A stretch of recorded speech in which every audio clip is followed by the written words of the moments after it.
Assalamualaikum warahmatullahi wabarakatuh.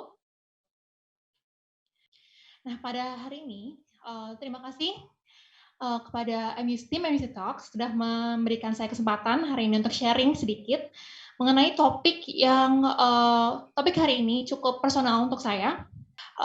Dan hari ini, it's about how to deal with depression. Jadi sebelum kita mulai, I want us all to take a minute and ask ourselves, hari ini, saat ini, kita lagi baik-baik aja nggak sih? Dan if we're positive that we're okay right now, sekarang lihat sekeliling kalian,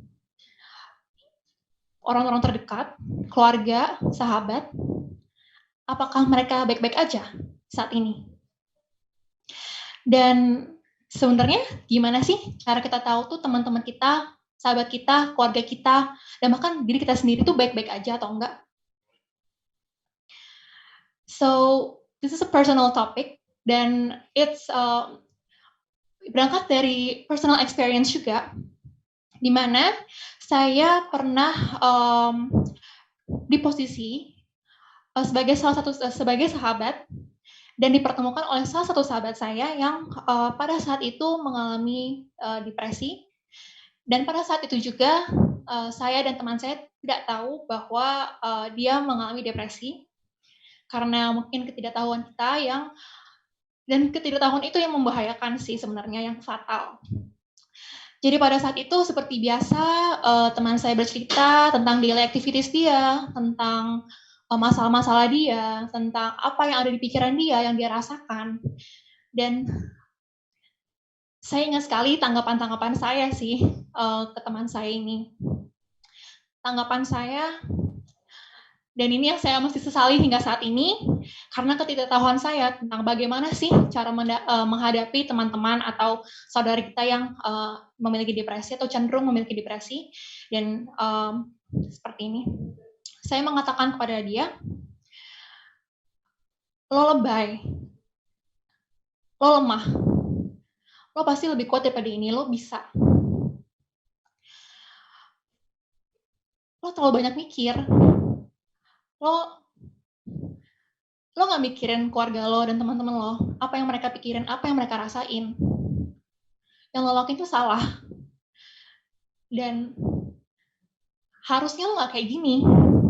Harusnya lo bisa lebih baik daripada ini. Lo kurang bersyukur. Lo nggak ingat sama Allah. Dan depression kills. Menurut data WHO, almost 800,000 people were killed by suicide attempts. Dan itu sekitar rata-rata yang 40 satu orang setiap 40 detiknya. Dan after effect dari kata-kata atau perilaku atau perbuatan kita yang bagaimana kita menghadapi teman-teman kita yang depresi atau saudara kita yang depresi itu, it really affects them. Your words are very significant. That's my main concern here right now. Dan setelah kata-kata itu terlontarkan, tidak lama ada attempt untuk melukai diri sendiri dari teman saya, dan itu ketika kita dihadapi dengan kondisi seperti itu, atau ketika saya dihadapi dengan kondisi seperti itu, it really change you dan menggugah kita untuk mencari lebih informasi lebih mengenai depression itself, mental health. Dan di situ saya tergugah sih untuk mencari tahu lebih. Dan di sini saya ingin sharing dan untuk meningkatkan awareness kita semua terkait mental health dan depression, it's real. Dan what's depression actually? Jadi depression itu is very serious condition. Dan di sini seseorang itu bisa ya dari dia sangat optimistik jadi very pessimistic. Kemudian di sana bisa jadi seseorang itu sangat energized, very highly energized, dan tiba-tiba jadi low energized, jadi pemalas, jadi low mood, terus jadi low interest in daily activities, dan lain sebagainya. Dan di situ ketika seorang tuh diindikasikan memiliki depresi, dan depresi ini ada beberapa kategori ya. Yang pertama itu ada mild, itu ringan, moderate, itu sedang, dan juga severe atau yang parah banget. Dan depresi itu banyak juga jenisnya.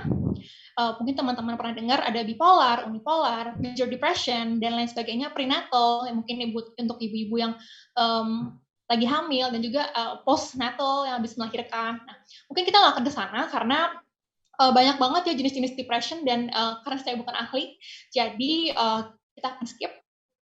Nah, di sini depression it can change someone so much. So, mungkin ada slight changes dari personality-nya, dari yang tadi kan highly energized, mungkin dia talkative atau yang outgoing, jadi mungkin withdrawal ya dari teman-teman, dari saudara gitu. Jadi lebih senang menyendiri, kemudian lebih senang menenangkan diri sendiri gitu, dan withdrawal ya from social settings, jadi jarang berkumpul dengan teman-teman dan keluarga. Kemudian ada mungkin slight changes di sleeping patterns-nya. Sleeping patterns mungkin tadinya dia produktif banget nih, tiba-tiba jadi pemalas dan sering tidur, jadi gampang ngantuk, gampang lelah. Atau mungkin sebaliknya, jadi sulit untuk tidur dan mendapatkan insomnia gitu, memiliki insomnia. Nah, masih banyak sih sebenarnya indikasi-indikasi seseorang itu memang mungkin mental health-nya not mentally healthy lah. Gitu. Dan sekarang setelah saya mencari tahu tentang hal itu, saya menanyakan kepada diri sendiri. Dan let us all take another minute ya, to ask ourselves again. Saat ini, sebenarnya kita baik-baik aja nggak sih? Dan Oke, alhamdulillah kalau misalnya kita merasa baik-baik saja saat ini. And take another minute to ask ourselves again and look around ya, lihat sekeliling kita, teman-teman kita, sahabat kita, keluarga kita. Are they okay right now? Apakah mereka baik-baik saja? Dan after effect ya tadi, efek dari keparahan depresi itself ya, nggak ada sih yang tahu, nggak ada yang mungkin secara sadar atau tidak sadar mereka tahu bahwa mereka memiliki depresi, atau mungkin mereka nggak tahu sebenarnya mereka tuh memiliki depresi. Dan di sini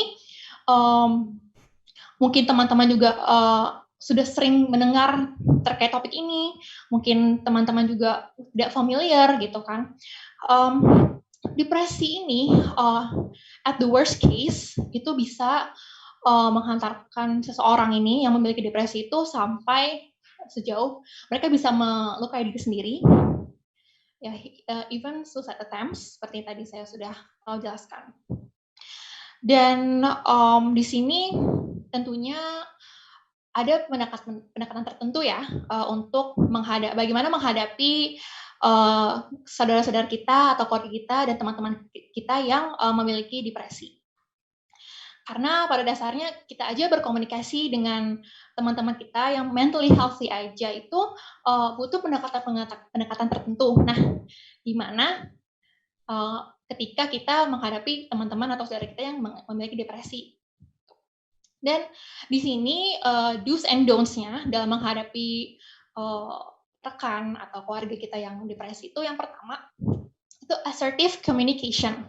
Nah, assertive communication ini penting banget untuk kita terapkan ya, karena di sini assertive communication is about owning our feelings and concerns, dan mengkomunikasikannya dengan baik dan secara positif tanpa blaming atau judging. Nah, tanpa pointing fingers. Jadi di sini kita berusaha untuk mengkomunikasikan concern kita dan mungkin perasaan kita atau apa yang kita telah observasi terhadap orang tertentu itu secara positif ya, dan tanpa merendahkan atau tanpa memojokkan, tanpa menyakiti hati, dan tanpa membuat mereka ya terasa terpojoki dan tersinggung lah. Seperti itu. Dan di sini penting banget sih untuk assertive communication ini, karena di sini kita bisa mendekatkan diri kepada teman-teman atau kerabat kita yang sedang mungkin gundah gulana atau mungkin sebenarnya dia nggak tahu deh mentally not healthy atau not sane gitu kan. Nah di sini kita bisa membuat mereka tuh lebih terbuka ke kita cerita dan sekedar sharing terkait dengan masalah-masalah mereka seperti itu. Dan di sini penting banget sih karena your words itu sangat berpengaruh sih terhadap kehidupan mereka gitu. Dan di sini sebenarnya orang-orang yang diindikasikan memiliki depression itu menginginkan support baik emotionally dan juga butuh words of encouragement ya. Jadi di sini kita juga dus-nya selain assertive communication juga di sini show empathy to the ones that we care about, jadi ke teman-teman dan sahabat kita. Dan di sini show empathy by maintaining mungkin communication ke mereka. Jadi kita tanya kabarnya bagaimana, kemudian how are you doing, what's up gitu. Dan lagi ada apa nih gitu. Kok kelihatannya murung sih, kenapa, cerita dong seperti itu. Jadi kita show empathy, care, that we understand, we tell them that we understand. With an open mind. Tentunya di sini dalam menghadapi orang-orang memiliki depresi, itu kita harus menghadapinya dengan pemikiran yang sangat terbuka dan kita harus open ya. Apapun yang mereka utarakan itu kita harus terbuka terhadap hal tersebut. Dan di sini kita coba untuk support dan coba untuk semangatin, give encouragement, dan juga mungkin at the worst case ketika kita bisa mengindikasikan bahwa wah saudara kita atau teman-teman kita memiliki indikasi untuk melukai diri sendiri gitu. Ternyata di Indonesia itu ada hotline suicide. Mungkin untuk beberapa tahun yang lalu itu hotline suicide itu tidak terlalu aktif ya, atau mungkin nggak ya kita tidak bisa mengakses, tapi sekarang udah bisa. Jadi teman-teman bisa googling aja, ada hotline suicide di situ. Kita bisa telepon atau email dan lain sebagainya untuk dapat guidance dari pihak-pihak professionals tentunya. Dan di sini juga ada komunitas-komunitas yang bisa membantu teman-teman atau saudara kita yang memiliki depresi itu untuk recover. Jadi untuk recovery depresi itself itu tuh membutuhkan waktu yang cukup lama dan tidak bisa sebentar dan butuh kesabaran penuh. Dan di sini teman-teman juga dus-nya adalah kita sebagai teman atau saudara, kita harus sabar dan harus sabar dan jangan nyerah untuk memberikan support dan encouragement seperti itu. Nah, don'ts-nya yang pertama tadi kan jangan blaming dan judging karena di situ again, your words can significantly affect them. Then at the worst, it can lead them to tadi menyakiti diri sendiri dan lain sebagainya. Jadi kita harus benar-benar berhati-hati di sini dalam menghadapi teman kita atau saudara kita yang memiliki depresi.